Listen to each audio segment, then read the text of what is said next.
भगवान बाबा हनुमान जी को प्रणाम, महान त्यागी बाबा जुमदेव जी को प्रणाम, परमात्माए नमस्कार जी। मैं जयदेव धांडे और हर दिन की तरह इस नए सुबह पावन पर्व पर मेरे प्यारे सेवक भाई और बहनों, आप सभी का मैं हार्दिक स्वागत करता हूं। आइए हर दिन की तरह एक नए विषय के ऊपर हम चर्चा करने जा रहे हैं। तो आज हम जो चर्चा करने जा रहे हैं तो हमारे मार्ग की एक सेविका दीदी है, बाबा की सेविका दीदी, उन्होंने एक बहुत ही गहरा प्रश्न उन्होंने पूछा है। वो हमें कमेंट्स में पूछ रहे हैं कि दादा मुझे क्रोध बहुत आता है, मुझे क्रोध बहुत आता है, मुझे मार्गदर्शन करें। तो मेरे प्यारे सेवक भाई बहनों, ये प्रश्न सिर्फ उन्हीं का नहीं है और इसके ऊपर हमने क्रोध के ऊपर हमने 2-3 वीडियो बनाए इसके पहले भी। तो आप भी मैं दीदी को विनती करना चाहूंगा कि आप उन वीडियो को भी आप जरूर सुनिए। तो ये जो क्रोध है आपका अकेले का प्रॉब्लम नहीं है। तो इस दौर में आज हम जो जीवन देख रहे हैं, कलयुग है, आज के दौर में हर दूसरे इंसान को एक क्रोध है। हम भक्ति तो जरूर करते हैं, बैठक में जाते हैं, सभी को सुनते हैं, सेवा करते हैं, लेकिन भीतर बैठा एक क्रोध का जो लावा रस है, यह सब कुछ भस्म कर देता है। तो आज हम ये जो आज का जो चर्चा है, ये क्रोध से जागरण तक का ये पूरी चर्चा है। क्रोध से जागरण तक कैसे पहुंचे, और एक बात ये जागृति का अनुभव हो जाए तो हम क्रोध का जो नजरिया है, क्रोध को देखने का नजरिया है, वो हमारा पूरा का पूरा बदल जाएगा। तो आइए मेरे प्यारे सेवक भाइयों, क्या आपने कभी सोचा है कि क्रोध आपका दुश्मन नहीं, यह आपका मित्र बन सकता है। महान त्यागी बाबा जुमदेव जी के मार्ग पर चलने वाले सेवक के लिए हर स्थिति एक परीक्षा है। जागरूक रहना है। जब कोई आपको क्रोध दिलाता है तो उस पर चिल्लाने के बजाय उसे आप धन्यवाद दीजिए। धन्यवाद इसलिए क्योंकि उस व्यक्ति ने आपको एक आईना दिखाया है, उसने आपको मौका दिया है कि ये जानने का कि आपके भीतर अभी कितनी शांति बाकी है और कितना अहंकार है ना। ये सेवक की परीक्षा है। और हम तो गृहस्थी जीवन में रहते हैं और यही हमारी तपश्चर्या, यही हमारी साधना है। गृहस्थी जीवन में कमल की तरह जल में रहकर, इस संसार रूपी कीचड़ में रहकर हमें कमल की भांति बनना है। बाबा जुमदेव जी वही हमें बता रहे हैं, है ना। तो ये सुंदर मौका है। तो जो आपको गुस्सा दिलाता है, या तो परिवार का होगा, या तो बाहर का होगा, किसी रिश्तेदार में होगा, या तो सेवक परिवार में होगा, तो हमें आत्म परीक्षण करने का, आत्मनिरीक्षण करने का एक सुनहरा अवसर उसने हमें भेंट दिया है ना, भेंट स्वरूप किया है। तो हमें ध्यान में रखना है और इसलिए धन्यवाद दीजिए। क्षमा बड़न को चाहिए, क्षमा बड़न को चाहिए, छोटन को उत्पात, यह रहीम क्या घटी गयो, कह रहीम क्या घटी गयो, जो भृग मारी लात। रहीमदास जी कहते हैं कि क्षमा करना बड़े लोगों का स्वभाव है, जबकि उत्पात मचाना या क्रोध करना छोटों का। जैसे भगवान विष्णु को जब मृग ऋषि ने लात मारी तो भगवान ने क्रोध नहीं किया, बल्कि उनके चरणों को सहलाया। ठीक उसी तरह एक सेवक को अपनी सहन शक्ति इतनी बढ़ाना है कि सामने वाले का क्रोध भी उसके धैर्य के आगे हार जाए। आइए मेरे प्यारे सेवक भाइयों, इसी क्रोध को हम थोड़ा 4 ओली के माध्यम से समझते हैं। क्रोध की आंधी में अक्सर विवेक के दीप बुझ जाते हैं। जो सह लेता है खामोशी से वह मंजिल को पाते हैं। बाबा का सेवक वही जो हर हाल में मुस्कुराए, कांटे भरे रास्तों पर भी जो प्रेम के फूल खिलाते हैं। रास्ते में मुश्किलें तो आएंगी, पर तुम घबराना मत, बाबा का हाथ थामे रखना, कभी डगमगाना मत। क्रोध की अग्नि को संयम के जल से शांत कर, सेवक वही जो जीत ले खुद को, बस यही बात याद रख है ना मेरे प्यारे सेवक भाइयों। इसी प्रकार से हमें इस क्रोध को समझना है। तो इसी विषय से संबंधित हम आपसे एक सवाल पूछना चाहते हैं मेरे प्यारे भाई और बहनों। आपको कमेंट में जरूर लिखना है, क्या आपको भी अचानक बहुत तेज क्रोध आता है? अचानक फटाक से क्रोध तेज आता है? अगर आता है तो कमेंट्स में जी हाँ लिखे। और भी कुछ आपकी समस्या है तो कमेंट्स में जरूर बताइए। हम पहले 50 लोगों के साथ आपके कमेंट्स के माध्यम से जरूर हम आपसे चर्चा करेंगे। तो आज के इस वीडियो का जो एक विशेष सत्र है, हम बाबा जुमदेव जी के उन अनमोल सिद्धांतों को समझेंगे जो एक बिल्कुल साधारण इंसान, एक साधारण सेवक बाबा जुमदेव जी के तत्व शब्द नियम माध्यम से, बाबा की तत्व शब्द नियम के माध्यम से देहवादी सेवक बन जाता है। हम जानेंगे कि संपत्ति और शक्ति के पीछे भागती इस दुनिया में स्वप्न के संसार को छोड़कर जागरण की ओर हम कैसे बढ़े, है ना। मरी आजिए भगवत नाम पर, है ना।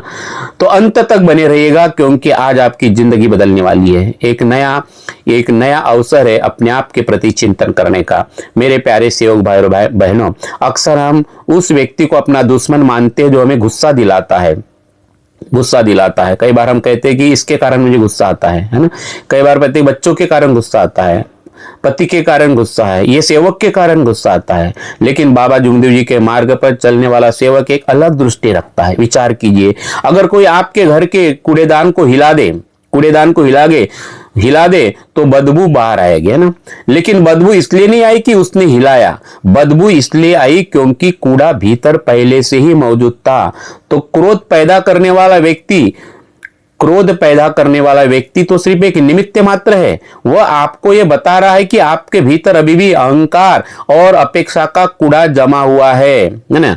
हमारी जिससे अपेक्षा होती है उसका हमें गुस्सा आता है ना। तो ये अहंकार और अपेक्षा एक कूड़ा कचरा ही है। तो आगे वाला जब हिलाता तो हमको लगता है कि उसने गुस्सा दिलाया, लेकिन वो हमारे अंदर पहले से ही था और इसलिए हमें उसको धन्यवाद देना है, क्योंकि उसने आपको आपके घर की सफाई करने का संकेत दिया है कि अंदर अहंकार है, अंदर अपेक्षा का बोझ है। उसने आपको आत्म साक्षात्कार का एक ऐसा अवसर दिया है जो शायद कोई मित्र न दे पाता। और बाबा कहते हैं कि सारे रोगों का, बीमारियों का, समस्याओं का, ये जन्म जन्म भटकने का एक ही कारण है, हमारा अहंकार। और सुबह की विनती उसी के लिए तो है। तो निंदक नीरे राखिए आंगर कुटी छवाए, बिन पानी साबुन बिना निर्मल करे सुभाए। तो संत कबीर कहते कि जो आपकी बुराई करे या जो आपको उकसाए, उसे ऐसे व्यक्ति को आप अपने बिल्कुल नजदीक रखिए, है ना, बिल्कुल सबसे पास रखिए, क्योंकि वो बिना पानी और बिना साबुन के आपके स्वभाव की अशुद्धियां को धो देता है। तो अगर आपकी पत्नी आपकी गलतियां बताता है तो सबसे अच्छी दोस्त आपकी पत्नी है। अगर आपका पति बार बार आपको टोकता है, जागरूक करता है, तो सबसे अच्छा दोस्त आपका पति है। तो जब कोई आपको क्रोध दिलाता है और आप उस समय बाबा का स्मरण कर धैर्य रख लेते हैं, तो हमारी आत्मा और अधिक शुद्ध और अधिक शक्तिशाली हो जाती है। यही आत्मशुद्धि का रास्ता है। तो इसी से संबंधित मेरे प्यारे सेवक भाइयों, हम आपसे एक सवाल करना चाहते हैं कि आपने अभी उस व्यक्ति को धन्यवाद कहा है जिसने आपको गुस्सा दिलाया है? सवाल समझ लीजिए, क्या आपने कभी उस व्यक्ति को धन्यवाद कहा है जिसने आपको गुस्सा दिलाया है? तो आज इस वीडियो को सुनने के बाद क्या आप ऐसा करेंगे या ऐसा करने का संकल्प लेंगे? तो आप कमेंट्स में बोलिए, संकल्प लिखे, है ना। आप अपना संकल्प कमेंट्स में जरूर लिखे कि जो मुझे गुस्सा दिलाएगा मैं अपने आप को चेक करूंगा, अपना आत्मनिरीक्षण करूंगा। तो आप कमेंट्स में जरूर लिखे, हाँ मैं ऐसा संकल्प करूंगा, है ना। तो मेरे प्यारे सेवक भाइयों, आप जरूर ये वीडियो सुनने के बाद उन तमाम लोगों को धन्यवाद करेंगे, वो आपके दोस्त है। आइए हम आगे बढ़ते हैं और यह अद्भुत मौका है उसके लिए ध्येयवादी सेवक बनने का, है ना। ये बाबा का सिद्धांत है, ध्येय से भगवान मानना। तो महान त्यागी बाबा जुमदेव जी ने हमें ध्येयवादी सेवक बनाया है। ध्येयवादी होने का अर्थ है हमारा लक्ष्य केवल पूजा पाठ नहीं बल्कि अपने चरित्र का निर्माण करना, मानव मंदिर सजाना। बाबा कहते थे कि निराश कभी मत होना, क्रोध तब आता है जब चीजें हमारे हिसाब से नहीं होती, है ना। तो याद रखें, आप इस ब्रह्मांड के सबसे बड़े लेखक की रचना है। हमें जिसने बनाया वो अपार दैवी शक्ति, है ना, सबसे बड़ा लेखक है जिसने पूरी सृष्टि लिखी है। क्या उस लेखक की कहानी में कोई कमी हो सकती है जो सर्वे सर्वा है? जब आप खुद को उस एक भगवान के चरणों में समर्पित कर देते हैं, मरे या ये भगवत नाम पर, तो क्रोध की जगह करुणा ले लेती है। आप सोचने लगते हैं शायद सामने वाला व्यक्ति मानसिक पीड़ा में है इसलिए वो ऐसा व्यवहार कर रहा है। आपके अंदर में उसके प्रति करुणा निर्माण होगी। मेरे प्यारे सेवक भाइयों, एक बात हमें ध्यान में रखना है, वक्त की लहरों को शांत करना सीख ले, क्रोध की आग में भी मुस्कुराना सीख ले। तुझे बनाया है बाबा ने फौलाद की तरह, तू खुद की कमियों को अपनी ताकत बनाना सीख ले। तो आज से जब भी क्रोध आए, एक लंबी सांस ले, चलो एक गहरी लंबी सांस लेते हैं और मन ही मन उस व्यक्ति को कहे धन्यवाद, तुमने मुझे खुद को सुधारने का एक और मौका दिया है। मैं अपने आप को चेक कर पाया कि मुझे गुस्सा कितने समय में आता है। याद रखिए, जीत उसकी नहीं होती जो ज्यादा चिल्लाता है, जीत उसकी होती है जिसका मन हिमालय जैसा बिल्कुल शांत और अडिग होता है। मेरे प्यारे सेवक भाई और बहनों, बाबा जुमदेव जी ने हमें केवल सेवक नहीं कहा, तो उन्होंने हमें ध्येयवादी सेवक कहा है, भगवान का सेवक कहा है। ध्येयवादी का अर्थ है जिसका एक निश्चित लक्ष्य हो। और हमारा लक्ष्य क्या है? तो ध्येय से एक भगवान मानना। जब हमारा भगवान एक है ना, और हमारा मार्ग सत्य का है, तो फिर हमारे जीवन में चिंता और निराशा का कोई स्थान ही नहीं है ना। तो स्थान कहाँ है फिर निराशा को, चिंता को? अक्सर हम घबरा जाते हैं कई बार जब परिस्थितियां हमारे विपरीत होती है। हम सोचने लगते हैं कि हमारे साथ ही ऐसा क्यों हो रहा है। कई लोग, कई सेवक मुझे बोलते हैं कि धांडे जी हमारे साथ ही ऐसा क्यों हो रहा है। यहीं पर बाबा का ज्ञान हमें सहारा देता है। सेवक बनने का अर्थ है परिस्थितियों का गुलाम नहीं, बल्कि अपने धैर्य का स्वामी बनना। आइए मेरे प्यारे सेवक भाइयों, इसी संबंधित हम एक आपसे सवाल पूछना चाहते हैं। बाबा के मार्ग पर चलते हुए आपको कितना समय हुआ, यानी कितने साल हुए, तो कमेंट्स में जरूर बताएं। और क्या आप खुद को एक ध्येयवादी सेवक मानते हैं? अगर आपको 1 साल हो गया, 6 महीना हो गया, या 5 साल हो गए, 20 साल हो गए, जो भी है, क्या आप अपने आप को, खुद को एक ध्येयवादी सेवक मानते हैं? तो आप कमेंट्स में अपने विचार जरूर रखें।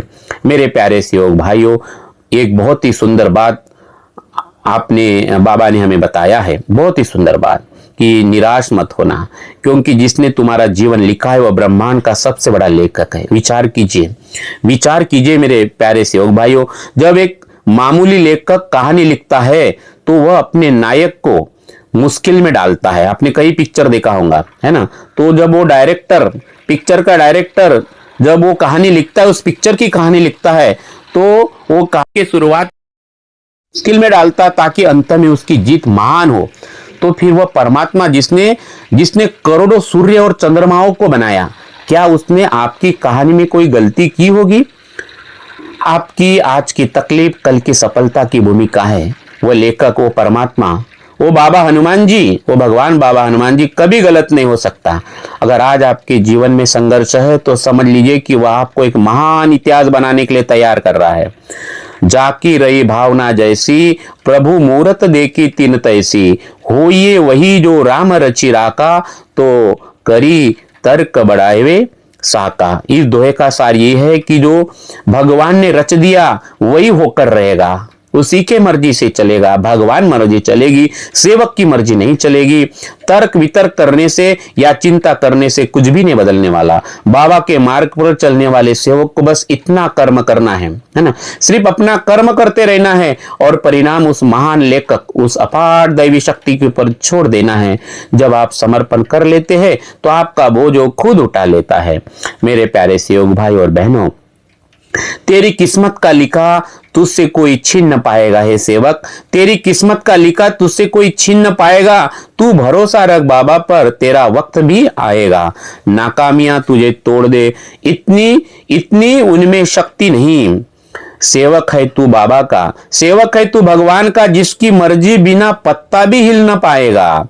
हौसले के तरकस में कोशिश का वो तीर जिंदा रख, हार जाए चाहे सब कुछ, पर जीतने की उम्मीद जिंदा रख। बाबा का सेवक है तू, अरे भगवान का सेवक है तू, अपने धैर्य को फौलाद बना। देख दुख के रेगिस्तान में भी सुख की मुरीद जिंदा रखना। आइए मेरे प्यारे सेवक भाइयों, इसी से संबंधित हम आपसे एक सवाल पूछना चाहते हैं कि जब आप बहुत निराश होते हैं तो क्या आपको बाबा की कृपा का अनुभव हुआ है? बाबा के कृपा का अनुभव हुआ है? कोई ऐसा संकट आया, निराश हुए, परेशान हुए, और आपने फिर तत्व शब्द नियम के आईने में देखा और बाबा की कृपा का आपको अनुभव हुआ? तो अपनी एक छोटी सी आप बीती, क्योंकि मार्ग आत्मानुभूति का है, तो कमेंट में जरूर शेयर करिए। हम पहले 50 कमेंट्स में जो पहले 50 सेवक शेयर करेंगे उनके साथ में हम जरूर चर्चा करेंगे। और इसलिए मेरे प्यारे सेवक भाइयों, अपनी डायरी के पन्ने खुद मत फाड़िए, धैर्य रखिए, बिल्कुल धैर्य रखिए। अगर आज अंधेरा है तो यह संकेत है कि सुबह बहुत करीब है। बस अपना ध्येय याद रखिए और उस ब्रह्मांड के लेखक की कलम पर अटूट विश्वास रखिए, अटूट विश्वास रखिए, है ना, गहरा विश्वास रखिए।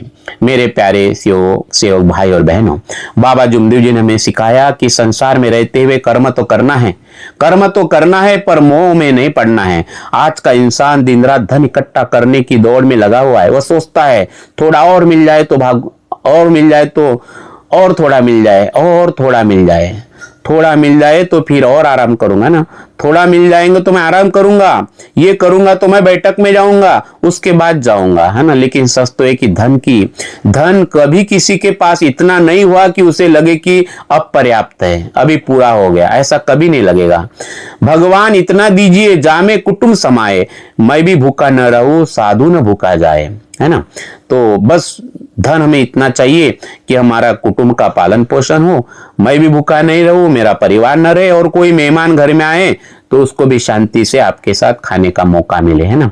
इतना ही भोजन, इतना ही धन हमें मिले, बस भगवान से हमने यही विनती करना है, क्योंकि हमें समय देना है भगवान को, बैठक को, भगवान के कार्य को थोड़ा समय देना, अपने आप के खुद को, जो हमने वचन दिया है मरिया जय भगवत नाम पर, तो उसके लिए हमें समय देना है।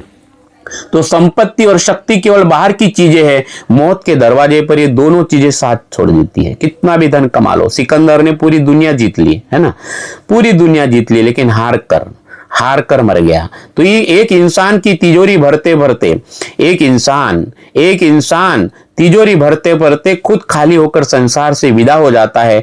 पर्याप्त धन कभी किसी का हुआ ही नहीं, क्योंकि प्यास कितनी बुझाओ धन की और उतनी बढ़ती जाती है, और इतनी बढ़ती जाती है। तो हमें भगवान का जो आत्मरूपी धन, इस मार्ग का ज्ञान पररस मर्रस योगी वाला जो धन है, अमृत रूपी धन है, इसे हमें कमाना है। तो ज्ञान करुणा प्रेम का जो खजाना है, जो बाबा ने हमें दिया है, सत्य मर्यादा प्रेम का खजाना जो बाबा ने हमें दिया है, उसको हमें कमाने, हमारी असली कमाई है। तो फिर इस संसार में अमर क्या है, तो यही वो धन है बाबा ने जो बताया है। बाबा कहते हैं कि ज्ञान करुणा और प्रेम, यानी सत्य मर्यादा प्रेम, इन तीनों से प्राप्त होता है ज्ञान करुणा प्रेम। सत्य का ज्ञान हो, है ना, जहां मर्यादा है वहां करुणा है, प्रेम है, ये सबसे बड़ा खजीना है। और ये अद्भुत ऐसा खजीना है जो अमर है, जो कभी नष्ट नहीं होता।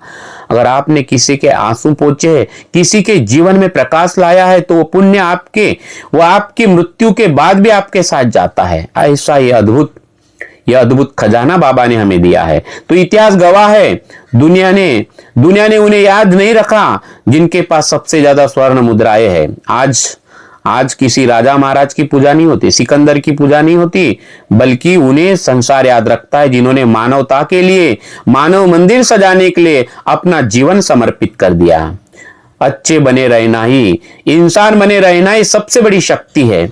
आइए मेरे प्यारे से योग भाइयों, इसलिए महान त्यागी बाबा जुमदेव जी का नाम अमर हो गया है ना, क्योंकि बाबा ने अपना पूरा समय संसार को दिया है, हमारे जैसे दिन दुखी कष्टी लोगों को जागरूक करने के लिए लगाया है। आइए, ये अद्भुत मौका हमें भी मिला है, यह अद्भुत जीवन बड़े भाग्य से हमें मिला है। तो पानी बाड़े नाव में, घर में बाड़े दाम, दो हाथ उछलिए यही सयानो काम। तो संत कबीर जी कहते हैं कि यदि नाव में पानी भरने लगे तो उसे बाहर फेंकना ही समझदारी है, वरना नाव डूब जाएगी। ठीक वैसे अगर घर में जरूरत से ज्यादा धन बढ़ने लगे तो उसे करुणा और सेवा के कार्यों में लगा दीजिए।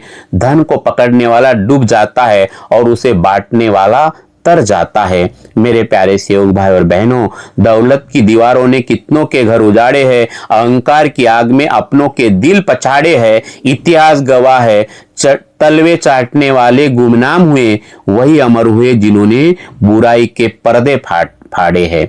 मेरे प्यारे सेवक भाई, इस सत्य को हमें समझना है और इसी से संबंधित हम आपसे एक सवाल पूछना चाहते हैं। आपके हिसाब से जीवन में सबसे बड़ा धन क्या है? आपके हिसाब से सबसे बड़ा धन क्या है? हम आपको दो ऑप्शन दे रहे हैं। पहला ऑप्शन से बैंक बैलेंस और दूसरा ऑप्शन से अच्छे संस्कार और सत्य मर्यादा प्रेम। अपना विकल्प टाइप करें। ये है बैंक बैलेंस और बी है अच्छे संस्कार और सत्य मर्यादा प्रेम, है ना, ज्ञान करुणा। आप अपना विकल्प ये और बी दो में से एक कमेंट्स में जरूर टाइप करें। तो मेरे प्यारे सेवक भाइयों और बहनों, अच्छे के साथ अच्छे बने रहे, लेकिन बुरे का साथ कभी न करें। बुरे लोगों की संगति कभी न करें। चापलूसी या गलत तरीके से कमाया गया धन आपको कुछ समय की सुविधा तो दे दे, पर आत्मा की शांति कभी नहीं मिलेगी। आत्मा को शांति कभी नहीं मिलेगी। बाबा का सेवक वही है जो संपत्ति से ज्यादा अपने संस्कारों की चिंता करता है। मेरे प्यारे सेवक भाई, इसलिए स्वस्थ रहे, मस्त रहे और तत्व शब्द नियम की सेवा में बिल्कुल व्यस्त हो जाए। यही हमारा असली धन है। मेरे प्यारे सेवक भाई और बहनों, अब हम उस पड़ाव पर है जहां बाबा जुमदेव जी के मार्ग का असली रहस्य छिपा है। बाबा कभी यह नहीं कहते कि संसार को छोड़ दो, घरदार छोड़ दो, घर बार छोड़कर जंगलों में चले जाओ। नहीं, वे कहते स्वप्न का संसार छोड़ो। स्वप्न का संसार क्या है? वह जो 24 घंटे आपके भीतर चलता है। ये पालू, वह कर लू, वहां जाऊं, काश ऐसा होता, वैसा क्यों न हुआ। हम वर्तमान में कभी होते ही नहीं। वर्तमान में होना यानी भगवान के साथ होना। हम या तो अतीत की स्मृतियों के कैद में होते या तो भविष्यों की कल्पनाओं में होते रहते हैं। इन्हीं दो चक्की के पाटों के बीच हमारी शांति पिसती रहती है। इन मानसिक सपनों का त्याग करना ही सेवक बनने का पहला कदम है। आइए मेरे प्यारे सेवक भाइयों, और इसीलिए हमें जागरूक रहना है। क्या रहना है? जागरण ही सेवा है। जागरूक रहना ये सबसे बड़ी आपकी सेवा है। वो सच्चा सेवक है। सेवक का अर्थ है सेवा। तो सेवा कौन सी? भगवान की सेवा वही करेगा, तत्व शब्द नियम की सेवा वही करेगा जो जागरूक है। तो जागरण का अर्थ क्या है? होश में आना, होश में रहना, है ना, होश में रहना। इसलिए तो हमें बाबा ने बुरे व्यसन छोड़ने को कहा है। बेहोश में रहता आदमी ना, व्यसनी आदमी बेहोश में रहता, अहंकार है आदमी बेहोश में रहता। तो अहंकार भी एक शराब से कम नहीं है, शराब से ज्यादा खतरनाक है। तो जागरण का अर्थ है होश में आना। जब आप जागरूक होते हैं तो आपको पता चलता है कि जिस क्रोध, जिस संपत्ति और जिस दुख के पीछे आप भाग रहे हैं वह सब एक बहते हुए सपने जैसा है। बाबा जुमदेव जी का सेवक वह है जो जाग गया है। उठ जाग मुसाफिर भोर भई, अब रहन कहां तू सोवत है। जो सोवत है सो खोवत है और जो जागत है सो पावत है। जो ये जान चुका है कि ये शरीर, वो सेवक पूरा का पूरा जान चुका है कि वह शरीर नहीं, वो केवल एक कर्ता नहीं है ना, वो कर्ता नहीं बल्कि उस परमात्मा का अंश है। भगवान सर्वे सर्वा है और मैं निमित्त मात्र हूं। जागने का मतलब है अपनी प्रतिक्रियाओं पर नियंत्रण रखना। यदि कोई गाली दे दे और आप जागरूक है तो आप मुस्कुराएंगे, क्योंकि आप जानते हैं कि वह शब्द उसके भीतर का मैल है, आपका नहीं, है ना। जो कुछ भी आपको गालियां दे दे, लेकिन आप जागरूक हो तो गालियां वाला जो शब्द है वो उसके भीतर का मैल है। बस ये जागृति होना जरूरी है। वो आपका मैल नहीं है, उसे हमें अपने अंदर नहीं लेना है। जब मैं था तब हरि नहीं। तो इसलिए जागरूक रहना है भगवान के प्रति। ये मैं अपने आप नष्ट हो जाएगा। बटन दबाना है मर्या जे भगवत नाम पर की, अंधेरा अपने आप नष्ट हो जाएगा। क्योंकि जब मैं था तब हरि नहीं, अब हरि है मैं नहीं। सब अंधियारा मिटी गया, दीपक देखा माई। कबीर साहब ये बड़ी सुंदर बात कहते कि जब तक मेरे भीतर अहंकार है, सपनों का संसार है, तब तक परमात्मा भगवान का हम अनुभव कर ही नहीं सकते। लेकिन जैसे ही ये तत्व शब्द नियम का जो ज्ञान है उसका दीपक जैसे ही जल जाएगा, और जब हम जागरूक हो जाते हैं, जागरूक होना दीपक जलाना है, अंधकार मिट गया और ये मैं अहंकार खत्म हो गया, तब केवल बचा परमात्मा। मैं बचा ही नहीं, परमात्मा। एक सेवक के लिए जागरण का अर्थ यही है, अपने मैं को त्याग कर बाबा के ध्येय में विलीन हो जाना। ध्येय से भगवान मानना, विलीन हो जाना। नींद से जागना तो मामूली बात है, मजा तो तब है जब तू मोह से जाग जाए। ये दुनिया एक सराय है या ठहरना कैसा। सेवक वही है जो हर पल बाबा को अपने भीतर पाए, है ना। सेवक वही है जो हर पल बाबा को अपने भीतर पाए। इससे संबंधित मेरे प्यारे सेवक भाइयों, हम आपसे एक सवाल करना चाहते हैं। क्या आप भी अक्सर यानी अतीत यानी पास्ट की बातें, भूतकाल की बातों को सोचकर परेशान रहते हैं? क्या आज से आप केवल वर्तमान और जागरण में जीने की कोशिश करेंगे? तो कमेंट्स में लिखे मैं जागरूक हूं। कमेंट्स में सबको लिखना है। पहले 50 जो कमेंट्स आएंगे उसके साथ हम जरूर चर्चा करेंगे, है ना, कमेंट्स के माध्यम से। तो स्वप्न का त्याग ही जागरण है। भूतकाल और भविष्य की चिंता का त्याग करना ही जागरण है। जो बीत गया वह अब नहीं, जो आने वाला है उसकी गारंटी नहीं। बस अभी अभी ये जो पल है, अभी का पल यही सत्य है ना। जो बीत गया सो बीत गया, तकदीर का शिकवा कौन करे। जो तीर कमान से निकल गया उस तीर का पीछा कौन करे। बस बाबा हनुमान जी से माफी मांग लीजिए, किए हुए कर्म की माफी मांग लीजिए। लेकिन जीना है इस पल में, इसी पल में जीना, इसी पल में सेवा करना। कल की कोई गारंटी नहीं है। कल से जागरूक मत होना, आज अभी इसी वक्त वीडियो सुनना है अभी सुन लो। ऐसा नहीं कि मैं करूंगा, सुन लो। अच्छा विचार है, अच्छा लग रहा है, पूरा सुन लो। इसी पल में शांत रहो, इसी पल में क्रोध से मुक्त हो जाओ। इसी पल में शांत रहना ही बाबा का सच्चा सेवक होना है। यही आपके जीवन की अमर गाथा है। यही हमारे जीवन की, यही विचार हमारे जीवन की अमर गाथा लिखेगा। तो मेरे प्यारे सेवक भाइयों, आज हमने क्रोध से लेकर जागरण तक की यात्रा की है। हमने क्रोध से शुरुआत किया है और जागरण तक आकर हम रुके हैं। उम्मीद है मेरे सेवक और सेविका दीदी, मेरे प्यारे सेवक और भाई बहनों, आपके सारे सवालों का जवाब आज मिला होगा। याद रखे, अच्छे बने रहे, मस्त स्वस्थ रहे, व्यस्त रहे, तत्व शब्द नियम के आईने को सामने रखे। और जाते जाते हम आपसे एक सवाल पूछकर हमारे वाणी को यहीं पे विराम देंगे। तो आज की चर्चा में आपको सबसे अच्छी बात कौन सी लगी, सबसे अच्छी बात कौन सी लगी? और आपने एक लक्ष्य एक चित्त भगवान पूरे तन मन से अगर वीडियो सुना है तो आप जरूर लिख पाएंगे। और अगला वीडियो किस विषय पर चाहते हो ये भी आप कमेंट्स में लिखिए, अपनी राय हमें जरूर बताइए। यहीं पर मैं अपने वाणी को विराम देता हूं। बहुत बहुत धन्यवाद। नमस्कार जी, नमस्कार जी, नमस्कार। भगवान बाबा हनुमान जी की जय, महान त्यागी बाबा जुमदेव जी की जय। परमात्मा एक, सत्य में हृदय प्रेम कायम करने वाले, अनेक वाइट व्यसन बंद करने वाले मानव धर्म की जय। नमस्कार जी, नमस्कार जी, नमस्कार।